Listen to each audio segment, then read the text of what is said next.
So, hey folks, this is Karen Trepte, Guiding Works Coaching. Just got back from actually teaching some first graders, so that's always an experience. And those of you moms who have young children, you know exactly what that's like. Just multiply it times about 26, okay? Anyway, so I am here today, and I really wanted to talk to you all about debt. I've actually got some notes today. I will actually be producing some blogs. So if this is important information to you, don't feel like you have to take notes. It's actually going to be published. So, but I do want to go over it with you in person because actually, folks, videos like my favorite thing to watch.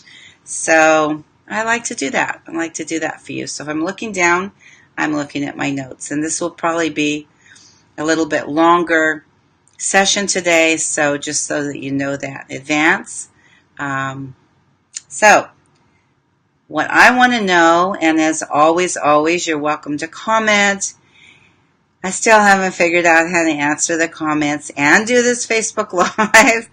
Maybe eventually I'll figure that out, but this is not about tech. This is about debt. So any questions, just type them in the comments. I'll come on after and or PM me if it's private too. That's totally fine.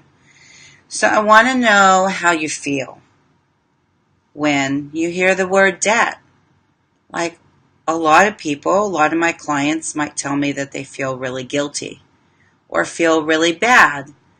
And I just want to let you know that just like time, just like money, that debt is actually a very neutral word. It doesn't have to be bad.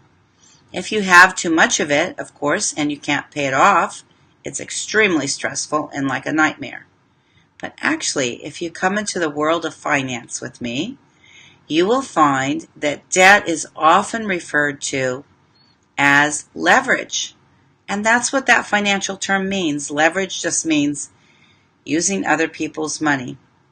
A lot of the big entrepreneurs you'll see have actually used some debt, not in a scary way, but to get themselves started. There are a lot of people who have even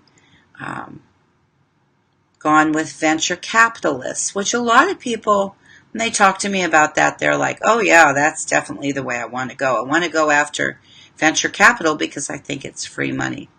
It's not really free money because they take, if you face the light, we can see you better. You are so nice, Tanya. Okay, so let's see. Keep talking to me because now I can see your comment. If I face the light, can you see me better now? And thank you so much for letting me know. Actually, let me try turning this on too and see if that helps. Don't want it to be so dark for you. Is that any better? The comment actually clicked on my screen. Can you believe that? Guys have been following me a long time. You know I'm like the untech queen. I had somebody that I was talking to on Facebook the other day, and she said, keep going. Okay, I'll keep going. Thank you, Tanya. She said, okay, I think I'll compete with you for the tech on the untech queen. You're a photographer. Fantastic. How wonderful. And how very, very sweet of you. Is this any better, Tanya? With a light over it, does that help at all? Just let me know. So, I want you to think about it for a moment. I want you to think about like when you buy a house and you put a down payment on a house, right? Usually a pretty sizable chunk of money. I meant kept turning to light. Okay, so how about like that? Is that better? Is that better? Can you see that? It says click to view 5 comments. Maybe I can actually figure this out today. What would be so wonderful. Here we go. A little. Okay, so these are all from Tanya, but now we have the comments on the side. That means if you guys ask questions, I can actually answer you. I love that. We just get a sip of water while we wait to see if Tanya thinks the light's any better.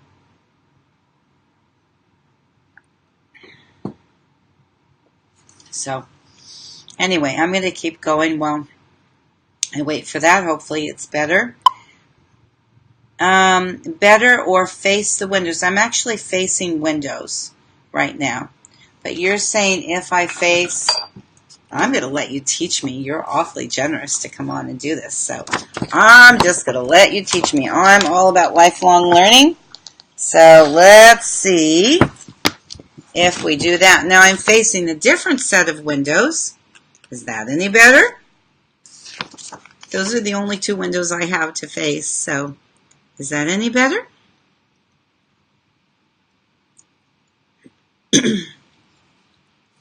So I'll wait. I hope that's better for you. I could turn, actually, with this face this way. Let me get up and just, thank you for the heart, whoever did that. So sweet.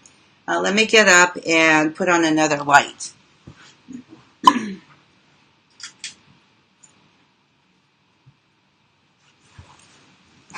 Okay, so now I have another light on somewhere else. Is that better? Yes, it's better. Oh, hooray. Okay, so now from now on, when I do these Facebook Lives, thank you so much for teaching me, Tanya. So appreciate you. I will face the window, and not only that, I can see your comments, which I adore.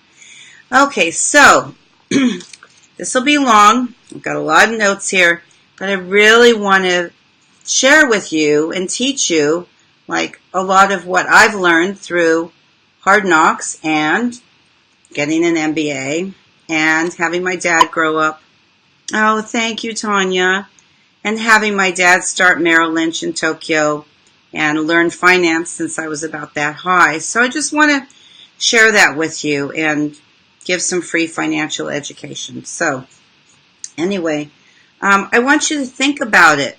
If you think about debt as like a D word, like something really bad, think about there can be good debt. Like a lot of us, including me, have student loan debt. And if you do have student loan debt, please go back and just look on my YouTube channel and look for the video that I did all about that, because I saved a ton of money recently on my student loans, and the link's right up on there. And you know, I will admit at this point I didn't start out with them with this intention, but at this point they sent me an affiliate link, so I'll get some sort of small commission if you get approved and you save a ton of money, but basically you'll save a ton of money. So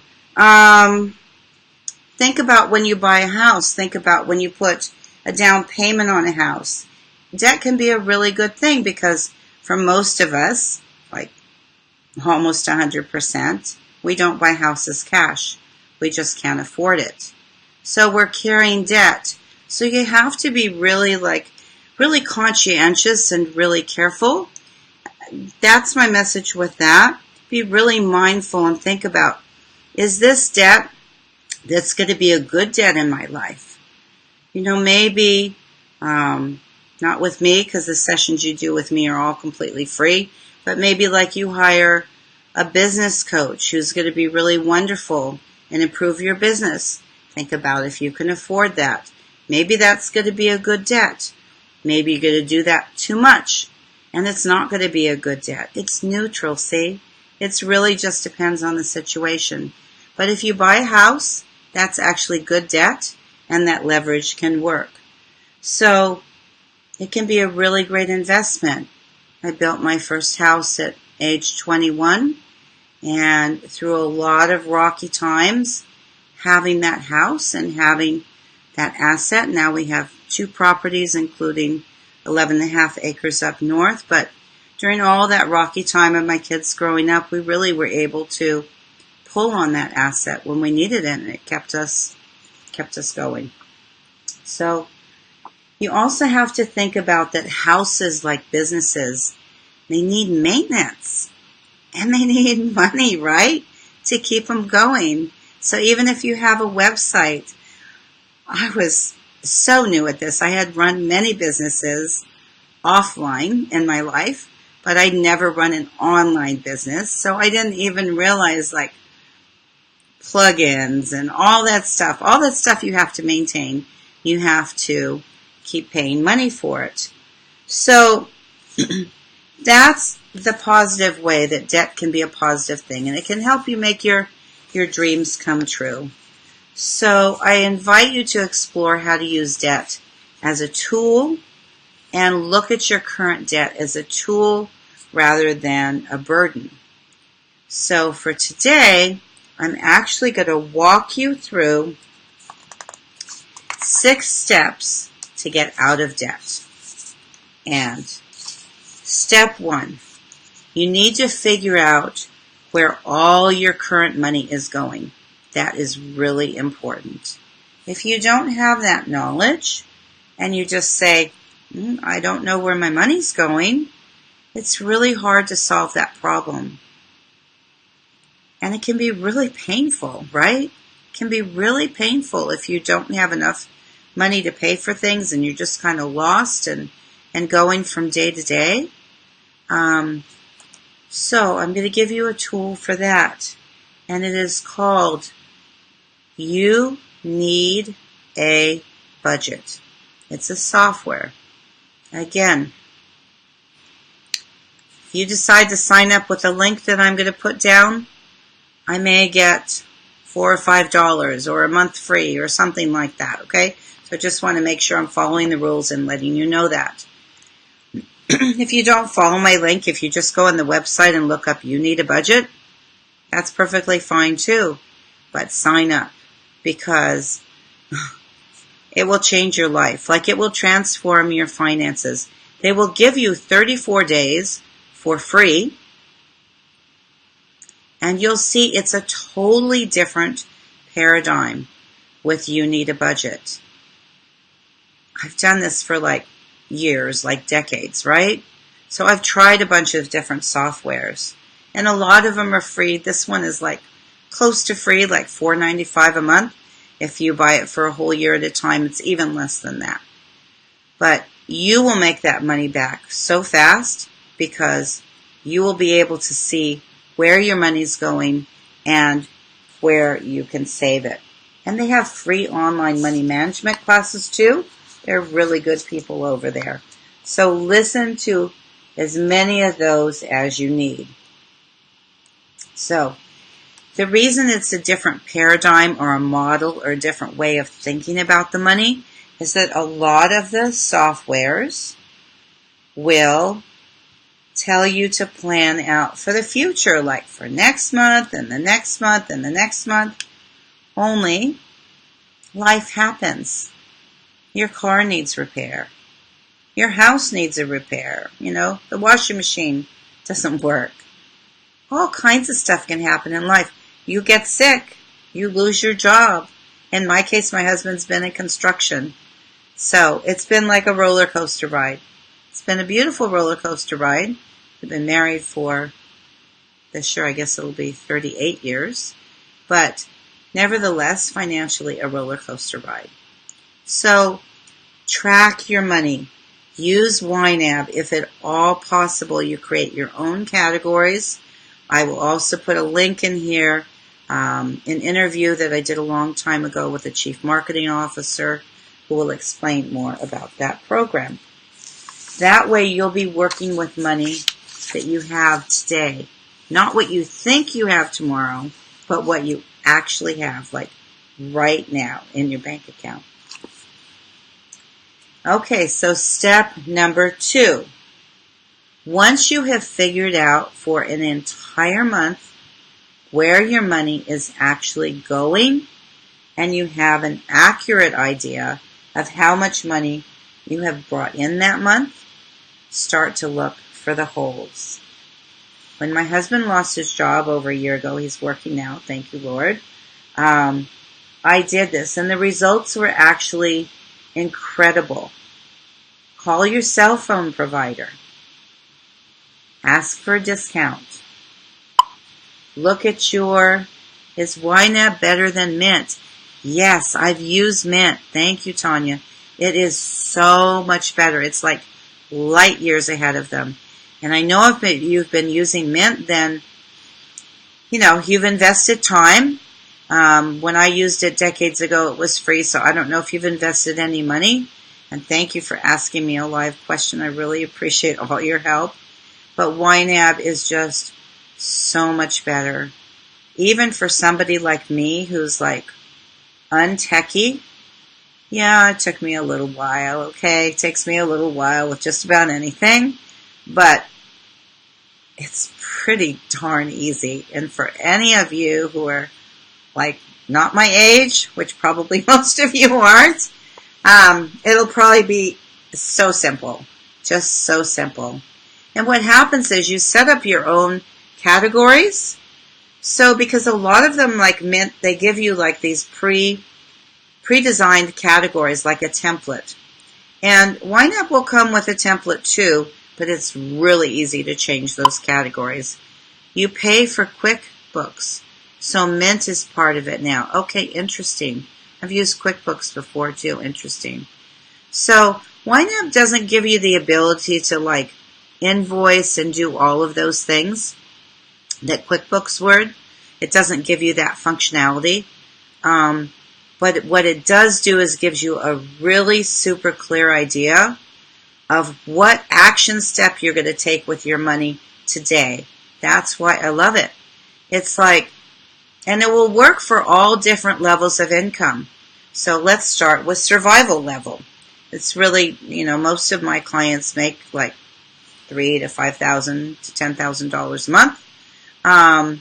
But I help everybody that I can. I help people that invest with $50 a month, $100 a month, $1,000 a month. That's the different ones. So for YNAB, it will really help you from the very beginning if you're survival level to figure out, okay, well, what do I need first? Well, usually for most people, it's like food, right? And shelter, like Maslow's hierarchy. Going from your basic needs to being able to save, to being able to set aside money for retirement.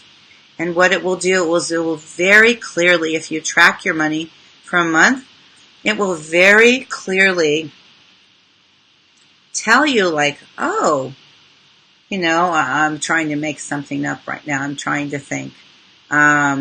Okay, let's say I have young kids, which I don't anymore, right? But I do have grandchildren. Let's say, oh my gosh, I took my grandkids to the movies like 7 times last month, okay? That wouldn't be me. But anyway, you find these categories and you say, oh, you either say, okay, I'm a photographer and I purposely watched 7 movies last month and that's a valid expense for me. Or, you know what? At the rate that movies are going, I could do better. I could be doing Netflix or I could be doing free movies, that kind of thing. So that's what you find out with YNAB. So look at your electric bill, figure out if you had an extra refrigerator like we did that's running in your garage that doesn't need to run. Figure out how many cable channels you really need. Now in our case, so this is an example of using the YNAB just for you. Not for me, for you. So, in my case, my husband adores TV. I don't so much. Okay, I watch PBS, I watch, a couple of different things. That's about it. But, especially being out of work and being stressed out, he wanted those cable channels. He wanted to be able to watch his movies. So we got rid of that bill a tiny bit, but we compromised. And that's what you do. That's what's beautiful about YNAB. And YNAB itself will tell you, this is not a system you set in concrete. This is a system that evolves. So as you learn about your finances more or your finances change, you change your budget and you move forward. So save every penny that you can on expenses.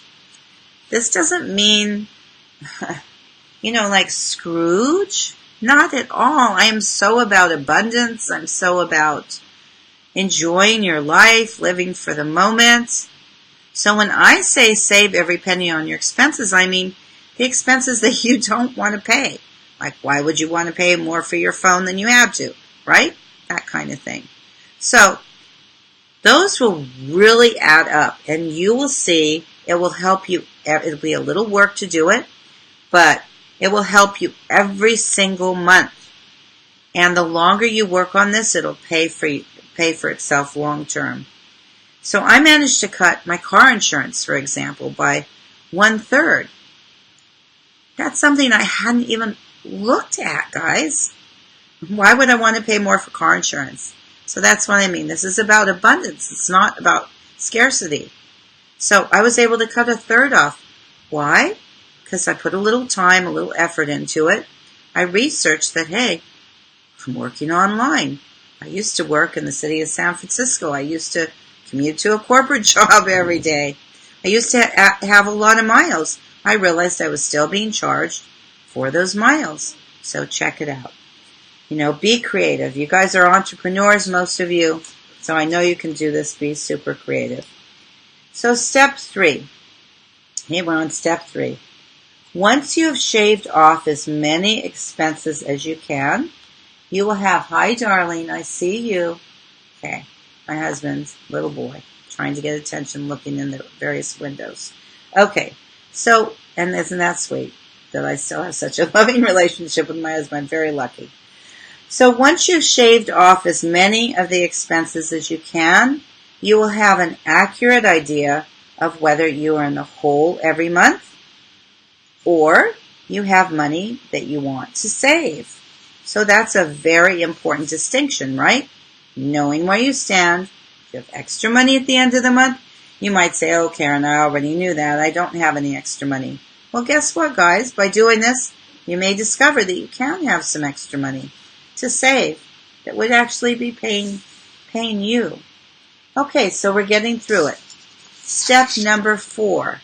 So if hopefully the answer is that you have money left over at the end of the month to save, you start paying off your smallest credit card balance first.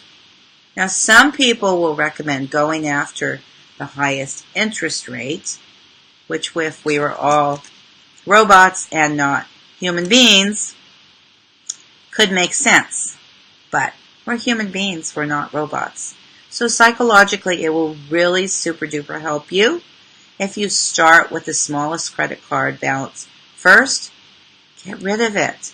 So hopefully you're already at least paying the minimum payment, and maybe you discover you were paying too much on car insurance. And so you have an extra, I think I saved over $100 a month. I think about $150. So, because I did it for my husband's record and everything. Excuse me. So then you take your minimum payment that you've been paying on that smallest credit card. You keep paying all the minimum payments on all of them if you have more than one credit card. And you take that $100 that you've discovered.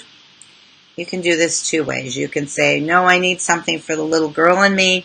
I've got to give at least $20 of that for me to have an extra mocha latte or, whatever you like. And take $80 towards the credit card. But if you want to get rid of this debt fast, you'll actually take the discovered 100, add it to the minimum payment, which let's say it was $50, and then now you're paying $150 down on that smallest credit card instead of just $50.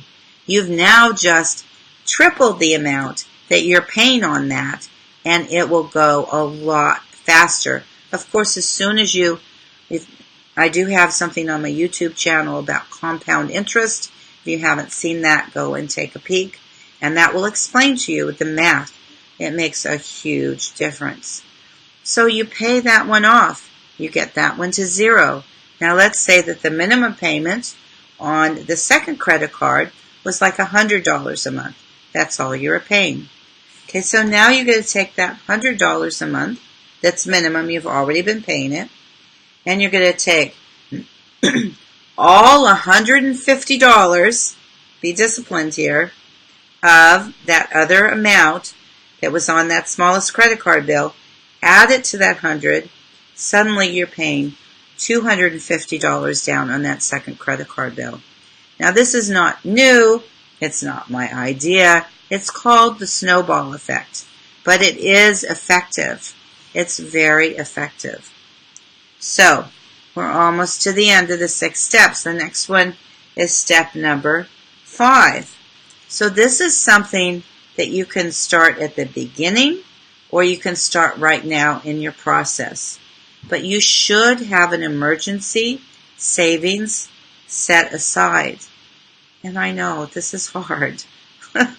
Like, unless you're making a lot of money and been really disciplined all along, most of us tend to spend what we have, right? You have to make the decision to actually save money. It doesn't just come automatically. Most people think, oh, when I get a raise, I'll save more money. But in most cases, unfortunately, those people end up buying new cars or dresses or whatever it is, and they're still living right here, right at the edge. So, step 5 is to start setting aside an emergency savings account. And if you've been tracking with YNAB for long enough at this point, you will have discovered some bills that you weren't aware of. So you can put in one of your categories, emergency savings. And the cool thing about YNAB is too, if you discover one month that, oops, I forgot my AAA bill that I pay once a year for towing, you can actually, in YNAB, you change the money from this account to that account. YNAB's really cute too. They have a good sense of humor. They talk about like stealing from yourself or something. I don't know. But this is why I talk about flow, right? And flexibility. It's like as you use YNAB more, you'll discover, oops, I forgot that bill. It's happened to me. How do I know, right? Or maybe you pay your auto insurance like quarterly, just every 3 months, and you just started YNAB. You're like, oops, I forgot I had auto insurance. Now, going forward, I need to make sure I save that much money every month in this little savings account that's inside YNAB so that I can pay for it. So be really gentle with yourself. And my husband's pointing to me again. Okay. So be really gentle with yourself. For me, like loving to garden, loving to fix up the house, it's really easy for me to spend a lot of money on that. So I could be surprised and I had to set up a separate category for home maintenance, or maybe something breaks, or like medical, these are all true stories. Husband and I aren't 20 anymore. He lost like 3 teeth. Seriously, had to keep going to the dentist. Lost 3 teeth, like in the space of 1 year. $15,000 bill. So, was that in my YNAB? No. I wasn't counting on that. So, that's what you need to do. You just learn and grow with that. And then, once you've figured out the holes in your system, hopefully you'll figure out how to save money. Then come talk to me. Or talk to me earlier. I'm here for you. And we'll figure out together, since I represent over 100 A-rated financial firms, how to help you invest that money, which will be the best for you, and have all those companies competing for your business, which I don't charge for. That's a luxury. It's something I adore about my job. I don't have to charge for my time when I give free financial consultations. So step number 6, it's time to make some major life decisions. So yes, I do have a lot of debt. Remember I told you I still have those student loans. I went to College of Financial Planning, MBA, all those things, and I am paying it off. So my decision is to have 2 side jobs in addition to my business. I just finished teaching first graders. I have another side job as well, but it makes the process faster. So that's my own decision. That's what I want for me. So now you guys will know too why I'm not always on social media, and hopefully you'll forgive me for that. But I do hope that all this helps you. Even if I help one person, it will have been worth it. And Tanya, you're so sweet for having told me about the light. So I will do my best to face this other set of windows from now on my Facebook Lives. So if you guys have any questions, you're welcome to ask them. If you ask it while I'm on now, I will answer live. Otherwise, if you think of any later, you're welcome to put them in the chat and I'll answer them later. But it's Friday afternoon here in California, wherever you are in the world. You have a beautiful, glorious weekend, and I'm sending you loads of light and love. If you want anything more on finance, type in the comments what you want me to chat to you about, and I will do that in upcoming Facebook Lives. Some of them may already be done on my YouTube channel, but thank you so much. Namaste for watching me, and I'll see you guys later, okay? Have a beautiful weekend.